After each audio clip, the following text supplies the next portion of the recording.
Yes ఏ సైతాన్ అయితే చూడండి, వామో ఎస్ ఎంత కోపం ఎంత కసి ఉందో చూడండి ఈ బాబుకి. 2 నెలల కిందట నాకు యాక్సిడెంట్ జరిగింది. ఈ మినిస్ట్రీకి ఫోన్ చేసి ప్రేయర్ చేయించుకున్నాను.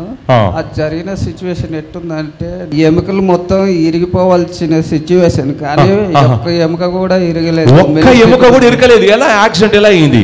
వెనకాల నుంచి కార్ వచ్చి గుద్దింది. మీరు నడుస్తున్నప్పుడు, మీరు రోడ్డు మీద నడుస్తున్నప్పుడు ఆ కార్ వచ్చి ఫాస్ట్ గా వచ్చి గుద్దిందా? అవును. వా, గుద్దేసరికి ఎగిరి జంప్ అయ్యి కింద పడ్డారా? అవును. రోడ్డు మీదనే? రోడ్డు మీదనే. ఆ దెబ్బకి అసలు అది చనిపోవాల్సిన పరిస్థితి. అవును. వెంటనే హాస్పిటల్ అడ్మిట్ చేశారా? హాస్పిటల్. ఏ హాస్పిటల్లో?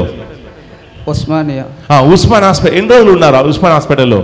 అందులో లేనే అసలు. మినిస్ట్రీకి ఫోన్ చేసిన, ఫోన్ చేయంగానే కొద్దిసేపటికే నాకు ఎముకలు కూడా ఏమిరగలే, వాచినాయి అంతే. జస్ట్ వాచ్ అయ్యి అంతే. బలంగా దెబ్బలు తాకినాయి, వాచినాయి. మినిస్ట్రీకి ఫోన్ చేయంగానే కొద్దిసేపటికే ఇంటికి డిశ్చార్జ్ చేసారు. ఇంటికి వెళ్ళిపోయాను. ఇంటికి వెళ్ళిపోయావు? అదే రోజు ఇంటికి వెళ్ళిపోయినావు? వెళ్ళిపోయా అదే రోజు. అవును. ఏమీ కాలేదు. Praise the lord. Praise the lord. 2 నెలల కిందట నాకు యాక్సిడెంట్ జరిగింది. ఈ మినిస్ట్రీకి ఫోన్ చేసి ప్రేయర్ చేయించుకున్నాను. అది జరిగిన సిచ్యువేషన్ ఎట్టుందంటే నా ఎముకలు మొత్తం ఇరిగిపోవాల్సిన సిచ్యువేషన్, కానీ ఒక్క ఎముక కూడా ఇరగలేదు. ఒక్క ఎముక కూడా ఇరగలేదు. ఎలా యాక్సిడెంట్ ఎలా అయింది? వెనకాల నుంచి కార్ వచ్చి గుద్దింది. మీరు నడుస్తున్నప్పుడు, మీరు రోడ్డు మీద నడుస్తున్నప్పుడు ఆ కార్ వచ్చి ఫాస్ట్ గా వచ్చి గుద్దిందా? అవును. వా, గుద్దేసరికి ఎగిరి జంప్ అయ్యి కింద పడ్డారా? అవును. రోడ్డు మీదనే? రోడ్డు మీదనే. ఆ దెబ్బకి అసలు అది చనిపోవాల్సిన పరిస్థితి. అవును. వెంటనే హాస్పిటల్ అడ్మిట్ చేశారా? హాస్పిటల్. ఏ హాస్పిటల్లో? ఉస్మానియా. ఉస్మాన్ హాస్పిటల్. ఎన్ని రోజులు ఉన్నారా ఉస్మాన్ హాస్పిటల్లో?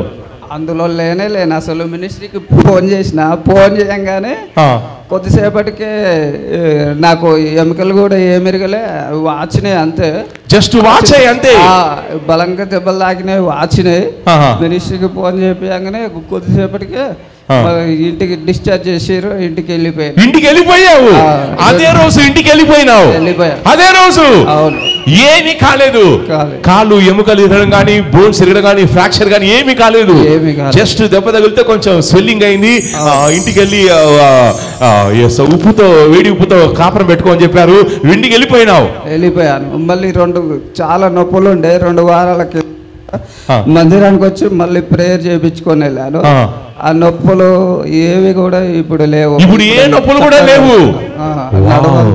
వాపులతోనే నడవలేని పరిస్థితిలో వచ్చినాను పోయిన 2 వారాల కిందట దీనికి. అయితే ఇప్పుడు ఏ నొప్పి లేదు. తలనొప్పి ఉండే, వెన్ను నొప్పి, మొక్కల నొప్పి, అన్ని నొప్పులు. అసలు నిలబడతాను గుట్ట ఛాన్స్ లేదు. నిలబడడానికి కూడా ఓపిక లేదు. కాలంలో వాపులు మొత్తం నొప్పులు ఉన్నాయి. లాస్ట్ 2 వీక్స్ వచ్చినప్పుడు నేను ప్రార్థన చేశాను. దేవుని చేసిన తర్వాత ఇక అప్పటి నుంచి నొప్పులు లేవు. ఇప్పుడు పర్ఫెక్ట్ గా ఉన్నారు. ఇప్పుడు కాళ్ళు చేతులు జాడి చూపించండి, చూపించండి. సైతానికి చూపించు. ఎస్ చూడండి, కాలు ఎస్ మొత్తం కాలు వేస్తుంది. ఇప్పుడు ఎస్ కుడి చేయి ఇప్పుడు. ఎస్ కుడి చేయి. ఇప్పుడు ఎడమ చేయి. ఇప్పుడు తల ఊపండి. మొత్తం వావ్ మొత్తం ఊపుతున్నాయి. గట్టిగా చప్పట్లు కొట్టి దేవుడు కార్యం చేశాడు. సైతాను కారు వచ్చి డైరెక్ట్ గా 70, 80, 100 స్పీడ్ తో వచ్చే కారు కొట్టిందంటే అసలు బ్రతికే ఛాన్స్ లేదండి. ఎగిరి ఆ సినిమాలో ఎగిరినట్టు ఎగిరిపోయి పడిపోయాడు. ఎస్ అసలు స్పాట్ లో చావాల్సి ఉంటే కొన్ని దెబ్బలు తగిలాయి. ఎస్ హాస్పిటల్ అడ్మిట్ చేస్తే ఇక చచ్చిపోతారు అనుకున్నారు. ఆ సమయంలో మీరు మినిస్ట్రీ ఫోన్ చేసినప్పుడు ఎస్ ఈ బిడ్డ అప్పుడప్పుడు వస్తారు కాబట్టి ఎస్ మీ రమ్య మోస్ గారు ఫోన్ మీకు ప్రార్థన చేశారు. అవును. రమ్య మోస్ గారు ప్రార్థన చేశారు. దేవుని చేసరికి ఎస్ అదే రోజు మీరు డిశ్చార్జ్ ఇంటికి వెళ్ళిపోయినారు. లేదంటే కనీసం ఒక 10 days 20 days హాస్పిటల్లో ఉండాలి. అవునండి. అవును. ఎస్ ఎంత హైట్ లో ఎగిరారు? 2 feet. 2 feet height. ఆ టైంలో పళ్ళు ఇరిగిపోయినాయి. పళ్ళు ఇరిగిపోయినాయా? పళ్ళు ఇరిగాయి, మళ్ళీ సెట్ అయినాయి. పళ్ళు చూడండి. పళ్ళు మొత్తం అవే నల్లగున్న అవేనా? మొత్తం పళ్ళు ఇరిగిపోయినాయి, మళ్ళీ సెట్ అయినాయా? అవే పళ్ళు, పెట్టించిన పళ్ళే కావు. వావ్, చూడండి దేవుడు ఎంత అద్భుతం చేశాడో చూడండి. బండి వేగంగా కారు వచ్చి గుద్దుతే ఇలా పైకి గాల్లో ఎగిరిపోయి కింద పడి చావసిన వాడు, కానీ దెబ్బలు తగిలాయి, కానీ ఒక్క బోన్ ఇరగలేదు. పండు కూడా మొత్తం అయితే మొత్తం సెట్ అయింది. దేవుడు కార్యం చేశాడు. రమ్య మోస ప్రార్థన చేసిన తర్వాత హాస్పిటల్ డిశ్చార్జ్ అయ్యాడు. మళ్ళీ కొట్టుకుండా ఇక్కడికి వస్తే 2 weeks క్రితం నేను ప్రార్థన చేశాను. ఇప్పుడు కాళ్ళలో చేతుల్లో ఏది నొప్పి లేనే లేదు.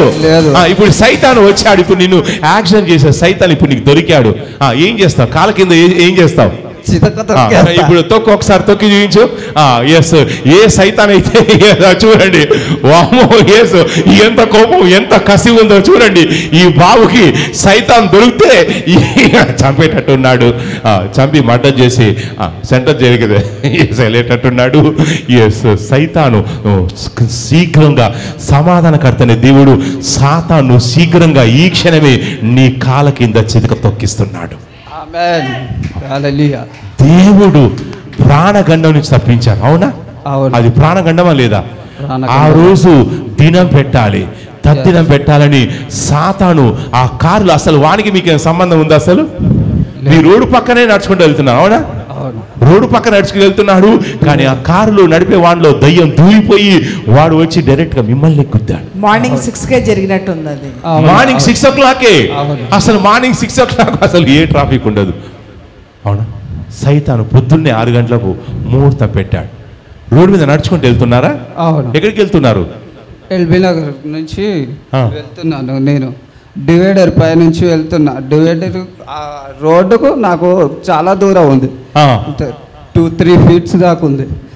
అతను 2-3 feet డివైడర్ ఎక్కించుకొని వచ్చి నన్ను గుద్దితే డివైడర్ ఎక్కించాడు, కారు ఎక్కించాడు.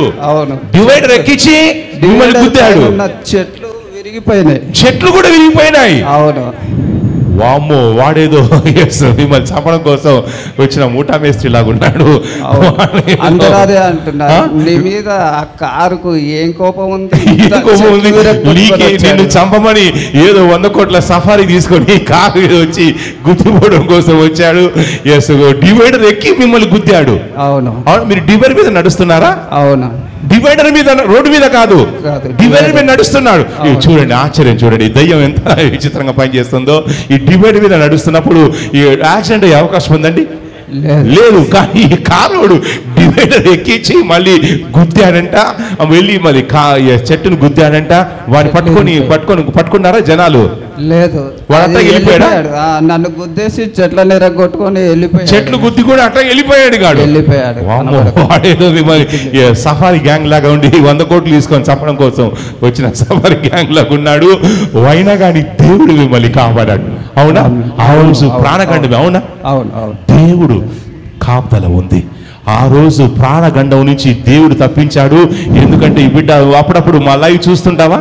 చూస్తాను, రెగ్యులర్ గా చూస్తా. వాట్సాప్ లో వచ్చే ఈ రోజు ప్రోత్సాహం నీకు వస్తుందా? వస్తున్నా. ప్రోత్సాహం నమ్ముతున్నారు. సో ఈ బిడ్డ రోజు వచ్చే ప్రోత్సాహం నమ్ముతున్నాడు. అలాగే మా యూట్యూబ్ లైవ్, ఫేస్బుక్ లైవ్ చూస్తూ ఉంటాడు. మినిస్ట్రీ నెమ్మడిస్తున్నాడు. అందుచేత దేవుడు ఈ బిడ్డను కాపాడాడు, ఆ ప్రాణగండం నుంచి తప్పించాడు. ఆ రోజు చావాల్సి ఉండే, కానీ హాస్పిటల్ అడ్మిట్ చేసినా కానీ మొత్తం సెట్ అయింది. ఇప్పుడు ఎక్కడ ఏ బోను కూడా ఇరగలేదు. ఏది ఇరగలేదు. చూసారండి, ఈ బాబుకు పెళ్లి కూడా కాలేదు. ఇరిగినట్టయితే ఆ మ్యారేజ్ అయ్యే హోప్ లేదు. అవునా? కానీ దేవుడు ఏ భాగం ఇరగకుండా దౌడ పళ్ళు కూడా ఇరిగి బయటికి రావాలి. అవునా? ఇప్పుడు సెట్ అయినాయా? మొత్తం ఇప్పుడు మ్యాంగో ఇస్తే గట్టి కొరికేస్తారు. ఏమి చికెన్ ముక్కలు కూడా గట్టి కొరికేస్తున్నారు. రోజు తింటానే ఉన్నాం. రోజు చికెన్ తింటున్నావా? నిన్న మటన్ తినొచ్చింది. నిన్న మటన్ తినేసి వచ్చావు, రోజు చికెన్ తింటున్నావు. దౌడ పండు సైతాను యాక్షన్ రూపంలో దౌడ పండ్లు ఇరగొట్టినా కానీ కసి మీద మటన్ తింటున్నావు. మొత్తం అన్ని ఏ పన్ను కూడా బయటికి రాలేదు. వావ్, ఈ దేవుడు చేసిన కార్యం, ఈ దేవుడు చేసిన కార్యం. దేవుడు కార్యం చేసి అద్భుతం చేశాడు. అందును బట్టి ప్రభు మమ్మీ చెల్లిస్తున్నాను. సో మీరు సాక్ష్యం చెప్పి ప్రభుని కనిపించారు కాబట్టి ఎస్ పరిశుద్ధాత్మను మీకు ఇచ్చే ప్రోత్సాహ వాక్యం ఏంటంటే రాబోయే రోజుల్లో ఎస్ మీ ద్వారా మీ బంధువర్గంలో మీ కుటుంబంలో కూడా అనేక మందిని ఎస్ దేవుడు రక్షిస్తాను సెలవిస్తున్నాడు. చెప్పండి గట్టిగా రిసీవ్ అని. రాబోయే రోజుల్లో మీ గ్రామానికి మీ ప్రాంతానికి నిన్ను ఒక స్వార్థకుని వల్లే ఎస్ వాడుకుంటాను. స్వార్థకుని వల్లే నిన్ను వాడుకొని ఎస్ గొప్పగా నీ ద్వారా అనేక మంది నీ బంధువర్గంలో అందరూ అన్నిలో ఉన్నారు. అవునండి, అవునండి, అంత అన్యులే. మీరు ఒక్కరే ప్రభుని నమ్ముకున్నారా? అవును, ఒక్కరే నమ్ముకున్నా, మిగతా వాళ్ళంతా అన్యులే. ఎవరైనా ఉన్నారా? చర్చికెళ్ళే వాళ్ళు ఉన్నారా? ఎవరు? ఈ కాందాను అమ్మ కాందాన్ని చూసినా అయ్య కాందాన్ని చూసినా ఇటు 20 తరాలు అటు 60 తరాలు ఇలా కానీ ఎవరైనా ఉన్నారా? ఎవరు లేరు. నువ్వు ఒక్కడే ఫస్ట్ నమ్ముకున్నావు. అందుకే సైతాన్ని చంపే ప్రయత్నం చేస్తున్నాడు. వీళ్ళ వంశంలో వాళ్ళ అయ్య నుంచి అయ్య వంశం నుంచి ఎస్ అటు 100 తరాలు ఎరగకెళ్ళినా ఈ అమ్మ తరం నుంచి 100 తరాలు వెళ్ళినా కానీ ఎస్ ప్రభు నమ్ముకున్న వాళ్ళు ఎవరు లేరు. ఈ బిడ్డ ఒక్కడే అన్య కుటుంబం నుంచి ప్రభు నమ్ముకున్నాడు.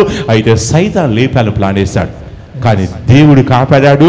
పరిశుద్ధాత్మ దేవుడు సెలవిచ్చే మాట ఏంటంటే ఇక రాబోయే రోజుల్లో నీ కుటుంబానికి నీ గ్రామానికి నిన్ను ఒక సువార్తిని వలె నిలబెట్టి వాడుకుంటాను సెలవిస్తూ గట్టిగా అరిసి ఇప్పుడు చేతుల పైకి ఒక అభిషేకం నీ పైకి బలంగా దిగొస్తుంది. బలంగా చేతులు పైకెత్తుండగా ఒక అగ్ని ముందుకు రండి. ఒక అగ్ని అభిషేకం బలంగా ఈ అభిషేకం బలంగా దిగొస్తుండగా ఏ సైతాన్ అయితే యాక్సిడెంట్ చేశాడో ఇక సైతాన్ కూడా పారిపోతున్నాడు. అగ్ని అభిషేకం బలంగా ఆకాశం తెరబడింది. ఆకాశం నుంచి ఒక బలమైనటువంటి అగ్ని బలంగా బలంగా దిగొస్తుంది బలంగా బలంగా ఒక దూత కూడా పక్కన నిలబడి మిమ్మల్ని టచ్ చేస్తున్నాడు. ఏంజెల్ టచ్ చేస్తున్నాడు. ఆ అభిషేకం బలంగా దిగొస్తుంది. యేసుక్రీస్తు నామములో అగ్ని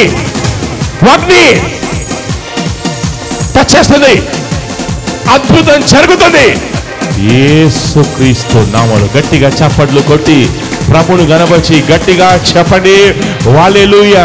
చెప్పండి యేసు రక్తమే జయం జయం జయం. సైతాను శక్తులు లయం లయం. చెప్పండి యేసు రక్తమే జయం జయం. సాతాను శక్తులు లయం